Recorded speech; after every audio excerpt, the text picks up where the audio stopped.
1980-র দশকে 1990-এর দশকে ত্রিপুরা দেখেছে রক্তাক্ত ইতিহাস, যেখানে গড়ে উঠেছিল বাঙালি বিদ্বেষী কিছু সংগঠন, যাদেরকে আমরা বলি মানবতা বিরোধী উগ্রপন্থা।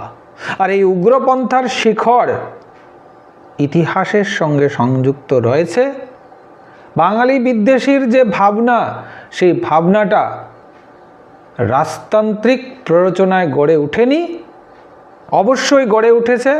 ভিডিওটা দেখুন, অবশ্যই বুঝতে পারবেন ত্রিপুরাতে বাঙালি বিদ্বেষী ভাবনা সেই রাজতান্ত্রিক যুগেই গড়ে উঠেছে, যখন ত্রিপুরাতে জনশিক্ষা আন্দোলন শুরু হয়েছিল। তখন রাজা হয়েছিলেন আতঙ্কগ্রস্ত, আর তারই পরিপ্রেক্ষিতে সংগঠনের পর সংগঠন গড়ে উঠেছে।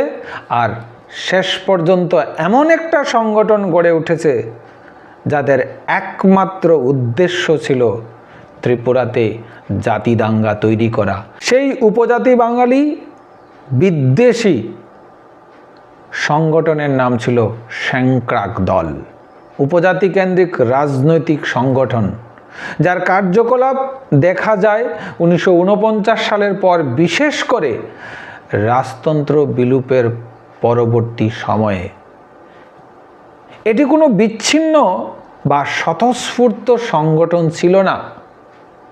একে আগের ত্রিপুর সংঘ এর রাজনৈতিক উত্তরসূরি হিসাবে দেখা যায়। আর এই ত্রিপুর সংঘ কি করে গড়ে উঠেছিল?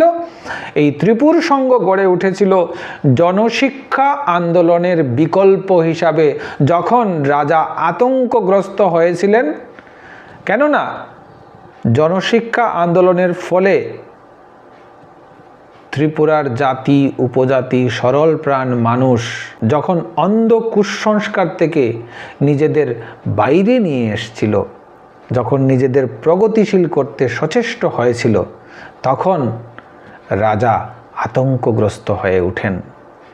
1949 সালের শেষ ভাগে, অর্থাৎ অক্টোবর মাসে ত্রিপুরার রাজতন্ত্রের বিলোপ ঘটে, চিফ কমিশনারের শাসন শুরু হয়, দেশভাগ পরবর্তী উদ্বাস্তু আগমন, রাজপরিবার ও অভিজাত গোষ্ঠীর রাজনৈতিক ক্ষমতা তখন হ্রাস পায়। এই শূন্যতার মধ্যে গড়ে ওঠে স্যাংক্রাক দল।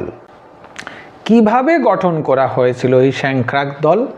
স্যাংক্রাক গঠনের পদ্ধতিটি ছিল পরোক্ষ ও কৌশলগত। প্রকাশ্যে রাজপরিবার সংগঠনটি তৈরি করেনি কিছু অভিজাত ত্রিপুরী, রাজপরিবারের ঘনিষ্ঠ ব্যক্তি এবং প্রাক্তন রাজতান্ত্রিক সুবিধাভোগীদের গোপন প্ররোচনা ও মদতে এই সংগঠনটি গড়ে ওঠে। গ্রাম ও পাহাড়ি অঞ্চল, কিছু উপজাতি সর্দার, প্রভাবশালী স্থানীয় ব্যক্তি এবং বিভ্রান্ত যুবকদের মাধ্যমে এই সংগঠন ছড়িয়ে দেওয়া হয়। কারা যুক্ত ছিল এই সংগঠনের সঙ্গে? কারা যুক্ত ছিল? গবেষণাভিত্তিক আলোচনায় যাদের নাম পাওয়া যায়, দুর্জয় কিশোর দেববর্মা এটি গঠনের পেছনে মুখ্য ভূমিকা গ্রহণ করেন। কিছু অভিজাত ত্রিপুরী ও প্রাক্তন রাজানুগত ব্যক্তি, আগে সক্রিয় থাকা ত্রিপুর সংঘ এর সঙ্গে যুক্ত বিভিন্ন গোষ্ঠী। এখানে লক্ষ্য করার বিষয় হলো, এটি কোনো নিচ থেকে উঠে আসা আন্দোলন নয়, বরং উপর থেকে সংগঠিত একটি রাজনৈতিক প্রকল্প। আর এই প্রকল্প ছিল জনশিক্ষা আন্দোলনের বিরুদ্ধে, গণতান্ত্রিক চিন্তাধারার বিরুদ্ধে, আর অবশ্যই এটা ছিল বাঙালি বিদ্বেষী। স্যাংক্রাক গঠনের মূল উদ্দেশ্য কী ছিল? উদ্বাস্তু আগমন রোধ করা।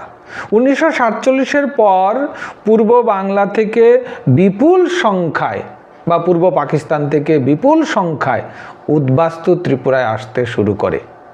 এতে জমি, কাজ, জনসংখ্যার ভারসাম্য ইত্যাদি নিয়ে আতঙ্ক তৈরি হয়। এই আতঙ্ককে উপজাতি সমাজে রাজনৈতিকভাবে ব্যবহার করাই ছিল প্রধান লক্ষ্য। তাহলে এই সময় আরেকটা কাজ খুব নীরবে করা হয়েছিল, সেটা হচ্ছে জাতি বিদ্বেষ সৃষ্টি। উপজাতি বনাম বাঙালি এই বিভাজনকে তীব্র করে তুলেছিল। পাহাড়ে প্রচার করা হতো, বাঙালিরা আসছে তোমাদের জমি কেড়ে নেবে। সমতলে আতঙ্ক ছড়ানো হতো, উপজাতিরা আক্রমণ করবে। এই ভয়ভিত্তিক রাজনীতি ছিল স্যাংক্রাকের প্রাণ। আর যেটা সবচেয়ে বেশি কারণ ছিল সেটা হচ্ছে জনশিক্ষা আন্দোলন ও গণমুক্তির ধারাবাহিক বিরোধিতা। এর আগে জনশিক্ষা সমিতি, পরে ত্রিপুরা গণমুক্তি পরিষদ উপজাতি বাঙালি ঐক্যের কথা বলছিল। স্যাংক্রাকের উদ্দেশ্য ছিল এই ঐক্যকে ভেঙে দেওয়া, অভিজাত গোষ্ঠীর হারানো প্রভাব পুনরুদ্ধার করা। রাজতন্ত্র চলে যাওয়ায় রাজপরিবার, ঠাকুর সম্প্রদায়, প্রাক্তন সুবিধাভোগীরা ক্ষমতা হারিয়েছিল। স্যাংক্রাক ছিল নতুন বাস্তবতায় প্রভাব ধরে রাখার একটি হাতিয়ার। স্যাংক্রাকের কার্যাবলী কী ছিল? ভয়ানক কার্যাবলী ছিল স্যাংক্রাকের। পাহাড়ি গ্রামে গ্রামে গোপন সভা করা, উদ্বাস্তু বিরোধী প্রচার করা, উপজাতি সমাজে ভীতি ও সন্দেহ ছড়ানো, বাঙালি উপজাতি সহাবস্থানের বিরোধিতা করা, প্রশাসনের বিরুদ্ধে নয় বরং সাধারণ মানুষের মধ্যে বিভাজন তৈরি করা। লক্ষণীয় বিষয়, এরা খোলা সশস্ত্র বিদ্রোহে যায়নি, বরং মনস্তাত্ত্বিক ও সামাজিক উত্তেজনা তৈরি করেছিল। আর এর প্রভাব ছিল দীর্ঘমেয়াদী। স্বল্পমেয়াদী প্রভাব কী ছিল? পাহাড় ও গ্রামে উত্তেজনা তৈরি হয়, কিছু জায়গায় পারস্পরিক অবিশ্বাস বাড়ে, উদ্বাস্তু প্রশ্নের তীব্র আবেগ সৃষ্টি হয়। কিন্তু বৃহৎ জাতি দাঙ্গা এই সময় হয়নি, কেননা জনশিক্ষা মুভমেন্ট এবং গণমুক্তি পরিষদের কারণে। কেননা ত্রিপুরা গণমুক্তি পরিষদ আত্মগোপনে থাকা কমিউনিস্ট কর্মীদের গ্রামভিত্তিক সচেতনতা। তারা স্পষ্ট করেন, সমস্যা মানুষ নয়, সমস্যা শোষণ ও রাজনৈতিক স্বার্থ। কিন্তু এর দীর্ঘমেয়াদী প্রভাব ছিল যা এখনো পর্যন্ত ত্রিপুরাকে ভাবায়। জাতিগত প্রশ্ন ত্রিপুরার রাজনীতিতে স্থায়ী বিষয় হয়ে ওঠে, যা এখনো পর্যন্ত রয়েছে। পরবর্তী সময়ে উপজাতি স্বার্থভিত্তিক রাজনীতির ভিত্তি তৈরি হয়, ডেমোগ্রাফিক পরিবর্তনের প্রশ্ন আরও জোরালো হয়। ইতিহাসের বিচারে স্যাংক্রাক ছিল রাজতন্ত্র উত্তর এক বিভাজনমূলক প্রকল্প। এটি উপজাতি সমাজের স্বাভাবিক আন্দোলন ছিল না, বরং রাজনৈতিক ক্ষমতা হারানোর গোষ্ঠীর প্রক্রিয়াশীল কৌশল।